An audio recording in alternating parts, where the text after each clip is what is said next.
बहुत सारे लोगों का मानना है कि टॉन्सिल का इलाज केवल सर्जरी से ही होता है, पर यह गलत है। मैक्सिमम टाइम्स टॉन्सिल का इलाज जो है वह दवाइयों से ही हो जाता है। कुछ स्थितियां हैं जिसमें टॉन्सिल के लिए टॉन्सिलेक्टमी करनी पड़ती है, जिसमें पहली स्थिति आती है रिकरेंट टॉन्सिलाइटिस।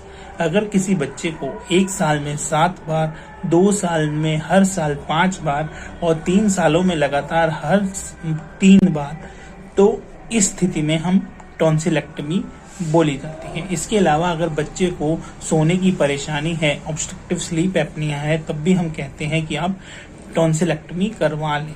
इसके अलावा अगर किसी को एक साइड का टॉन्सिल बड़ा है और हमें शक है कि ये कैंसर हो सकता है, मेलिग्नेंसी हो सकती है, तब भी हम कहते हैं।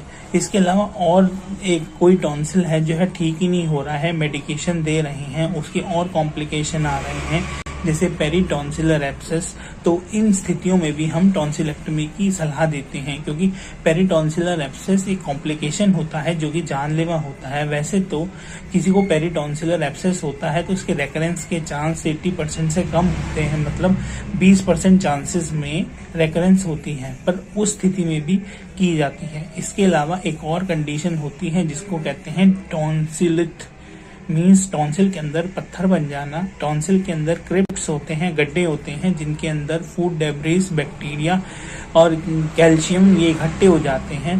तो टॉन्सिलिट जब बड़े हो जाते हैं तब भी हम टॉन्सिलेक्टमी कहते हैं। इसके अलावा कई ऐसी स्थितियां होती हैं जिसमें टॉन्सिल इतने बढ़ जाते हैं कि सांस लेने में परेशानी करते हैं। उन स्थिति में भी हम टॉन्सिलेक्टमी की सलाह देते हैं।